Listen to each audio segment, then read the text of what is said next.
Good afternoon, ladies and gentlemen from the press. Minister Vivian Motzfeldt and I met with Vice President Vance and Secretary Rubio today. We came here following a number of, how should I put it, remarkable public comments on Greenland and Arctic security. Our aim was to find a joint way forward to increase Arctic security. What can the Kingdom of Denmark do more? What can US do more? What can NATO do more? The Kingdom of Denmark has already stepped up our own contribution by committing additional funds for military capabilities, not dock slates, but ships, drones, fighter jets, etc., and we are definitely ready to do more. The US has already a wide military access to Greenland. Under the 1951 defense agreement, the US can always ask for increasing its presence in Greenland, and therefore we wish to hear if the US had any further requests to make in this aspect. We would examine any such request constructively. Greenland is, through the Kingdom of Denmark, a member of NATO and has been that since the very founding of NATO in 1949 and is therefore also covered by Article 5. We have been pushing for quite a while in NATO for a stronger collective role in Greenland together with a number of allies, and we are eager to work with the US on advancing this agenda, and we are prepared to go further. Therefore, our aim was to find a common understanding on all these points and to launch, if possible, further in-depth work to deliver on them. On this basis, we had what I will describe as a frank but also constructive discussion. The discussions focused on how to ensure the long-term security in Greenland. And here our perspectives continue to differ, I must say. The President has made his view clear, and we have a different position. We, the Kingdom of Denmark, continue to believe that also the long-term security of Greenland can be ensured inside the current framework, the 1951 agreement on the defense of Greenland, as well as the NATO treaty. For us, ideas that would not respect territorial integrity of the Kingdom of Denmark and the right of self-determination of the Greenlandic people are, of course, totally unacceptable. And we therefore still have a fundamental disagreement, but we also agree to disagree. And therefore we will, however, continue to talk. We have decided to form a high-level working group to explore if we can find a common way forward. The group, in our view, should focus on how to address the American security concerns, while at the same time respecting the red lines of the Kingdom of Denmark. We expect that such a group will meet for a first time within a matter of weeks. And then I will pass the floor to my colleague from Greenland, Vivian Motzfeldt. Thank you so much. Not repeating what already been said here, so I would like to say something in my own language, because there are many, many people in Greenland that follows, and for that I hope that you will allow me. So, aseseka nunaqatikka naringiraar tamas marinnaasusi ulloq uatsinnut pissanganarsimavoq oqaatigilarali ullumik ataatimiineq ingerlalluarsimammat aamalu inimi ataatimiiffigisatsinni атаққиқатигиинеқ ааллаавигалугу оқалеқатигиинери ингерланнеқарсимаммата массаккуллу сиуму саммисимик оқалеқатигиинерит ингерлаққиннissaанут аққутиник уярлеқатигииниссатсиннут исимақатигиисималлута. I think that our meeting today and our commitment to find the right path is something that gives us to be able to see forward. And by saying that, I also committed on what Foreign Minister Lars Løkke Rasmussen already said. So thank you for that. Thank you. And then I think we take a few questions. Tom from BBC. Yes. Thank you very much, Prime Minister. Just first of all, you talked about the working group. Can you just give us a sense of what this means now? So what has actually been agreed you're going to do next, despite this, as you described it, fundamental disagreement? And you mentioned the job slates. In terms of what you've announced in terms of beefing up security in the Arctic around Greenland, when you hear that kind of language from President Trump about announcing to more than 2 job slates, how does that make you feel? Well, that's actually quite a few questions at the same time. Well, I have known the president for quite a while, also in my former capacity as prime minister in Denmark, and I know his approach. But I must say, and even though he addressed things quite differently from what I would have done myself, there's also always a bit of truth in what he's saying, not about the dog slates. Well, we also have dog slates to our special forces. That's the way to, otherwise you couldn't come around in the northern part of Greenland. But I must say that, of course, we share, to some extent, his concerns. There is definitely a new security situation in the Arctic and the high north. All of us, transatlantic, took the peace dividend years ago. And we have the vision of keeping Arctic as a low-tension region. That's probably also why US themselves have decided to have a much softer footprint in Greenland. During the Cold War, at some stage, they had 17 different military installations and military bases. Now they only have one. They had like 10,000 personnel in Greenland. Now they have around 200. That's not our decision. That's a U.S. decision. And now the situation is entirely different.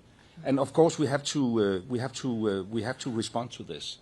The big difference is whether that must lead to a situation where U.S. acquire Greenland, and that is absolutely not necessary. I mean, we have the long-lasting diplomatic relation, the longest-lasting diplomatic relation with U.S.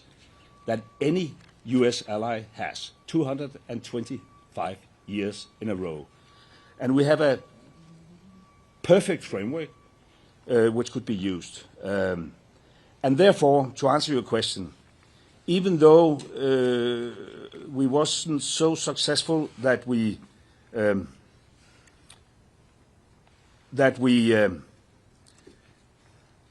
reached, a conclusion where our American colleagues said, "Oh, sorry, it was a totally misunderstanding. We gave up on our ambitions." There's clearly a disagreement. We agreed that it makes sense to try to sit down on a high level to explore whether there is possibilities to accommodate the concerns of the president, while we at the same time respect the red lines of the Kingdom of Denmark. So this is the work we will start. Whether that is doable, I don't know. I hope, and I would like to express that it could take, down the temperature. We have now had like 13 months with this ongoing discussions in social media, and this is actually the very first time where we could sit down at a top political level to discuss it. And it was a great opportunity also for Vivian and I to go up against the narrative, because it is not a true narrative that we have, Chinese warships all around the place. According to our intelligence, we haven't had a Chinese warship in Greenland for a decade or so. So from that perspective, it was a very constructive meeting. As I said, frank discussion among equal partners, and now at least we have to give it a try. Do you want to add anything? No, I think it's very important to say it again, that how important it is from our side to strengthen our cooperation with the United States, but that doesn't mean that we want to be owned by the United States, but as allies, how we can strengthen our cooperation, it's all our interest. Yes. Keep. Yeah, thank you very much. Of course, I would like to ask this question in Danish, but let me do it in English Yes. because of our colleagues here. Do you see any compromise ahead of you? You said it a little bit. Could you elaborate a little on the possible compromise that there would be between the president's wish to acquire Greenland or have control of Greenland and the red lines that the Kingdom of Denmark has gotten right now? And if you also can tell us just a little bit about the approach that the Americans had to this meeting. What was their primary goal, as you see it? Was that to reach that end goal, or was it an open discussion of how do we solve the security situation in the Arctic? Well, first of all, I don't think this is the proper place to elaborate on what could be a compromise. The whole idea and the reason why we asked for this meeting was to turn public debate in a very, black and white kind of setting into a discussion where there's room for nuances. And therefore, I'm pleased, even though we do not agree whether this is doable, while we at the same time should respect the kingdom's red lines, at least it is productive to start discussions at a high level. And then we have to see whether we will be successful or not. I would say, and that is probably in comparison to some of the public debate, that the meeting took place in a very constructive atmosphere, where we also had, as I said, the opportunity to at least challenge the narrative presented by the American president. And I think that is a necessity if we want to have a proper debate. It was basically about security. And as I said, even though there's not an instant threat from China and Russia, at least not a threat we can't accommodate. For instance, Chinese investments, we have avoided that due to close cooperation between Greenland and Denmark. When you saw, like 10 years ago, the Belt and Road Initiative and an idea of Chinese investments in infrastructure in Greenland, we avoided that. So there's no, Chinese presence in Greenland. But there's a concern. Will that be the case in like 10 or 20 years from now? It will not, because our Greenlandic friends have introduced investment screening schemes, etc. And Denmark, is by all means on the right side of history. And therefore, we will also continue to do what we already have done. We have been stepping up. We have allocated almost $15 billion within just the last couple of years to capabilities in the high north. We have been pushing among the Arctic NATO states for a bigger NATO engagement. Honestly speaking, and now I can only point fingers at the former American administration, US has historically been a bit reluctant. Hopefully that will change now. There's a dialogue within the NATO framework, and we want to step up. And hopefully that could also accommodate some of the president's concern. But it's not that I'm now, saying everything is solved. It's not solved.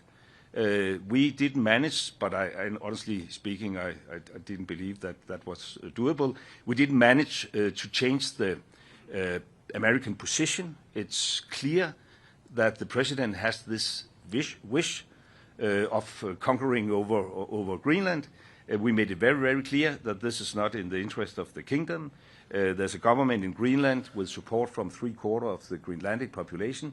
The premier made it very, very clear yesterday that Greenland, for the time being and for foreseeable future, will remain within the kingdom of Denmark.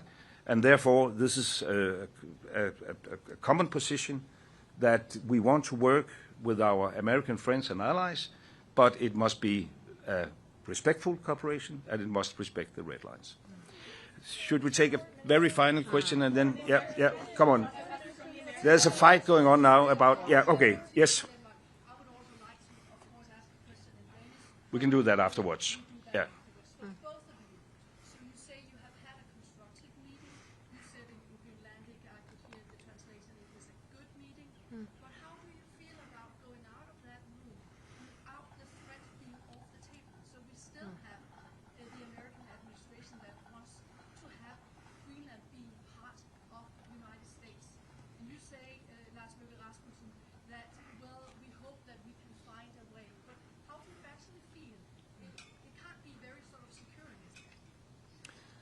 Vivian?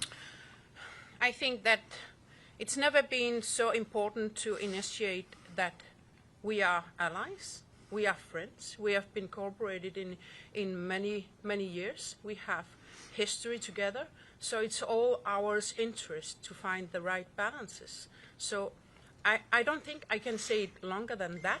Of course, we have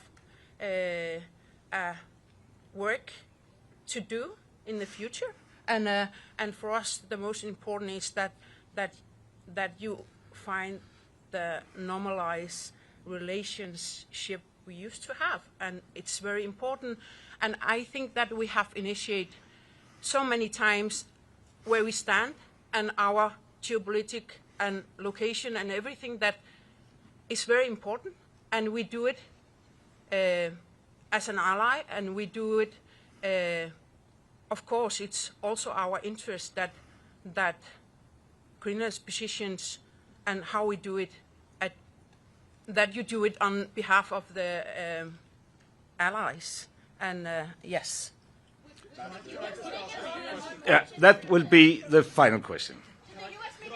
That will be the final question. Mark Stone from Sky News. Can I just ask you about the emotion of this moment? What did the administration, what did Trump's team say to you when you presumably told them that you can't just take over a people, you can't just take over and acquire a nation? Was there any discussion about, did they appreciate that perspective, or for them is this simply about security? I think that what we have been saying, that the meeting is been on a respect way, and we have shown where our limits are, and from there I think that it will be very good to look forward, and this high level group that is going to work together. As I'm already saying, that it's all our interest to find the right path.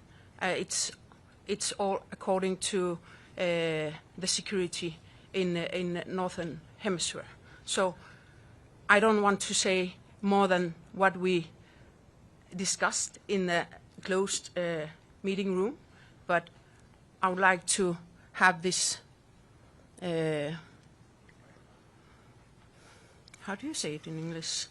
Hope for a more mutual understanding and trying to find the right balances is equally from all countries. It is, of course, very emotional for all of us, and of course, particularly for people living up in Greenland, but also for people in Denmark.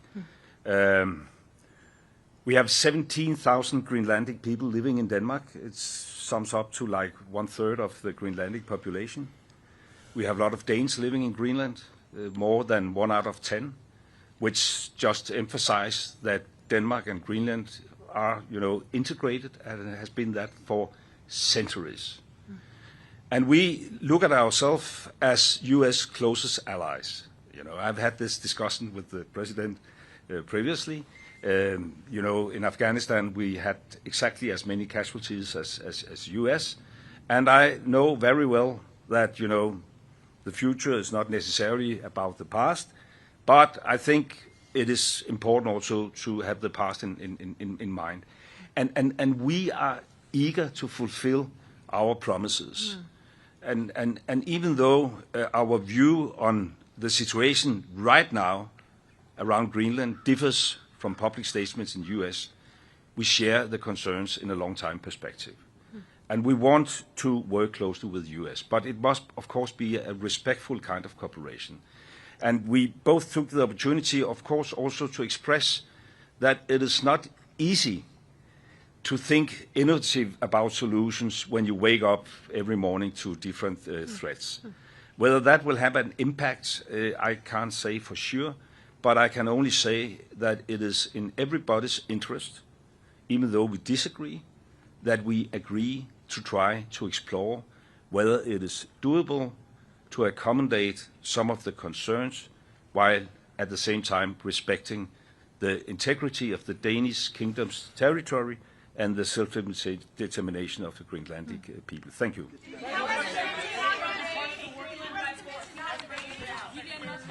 How concerned are you that Trump will try to take Greenland by force?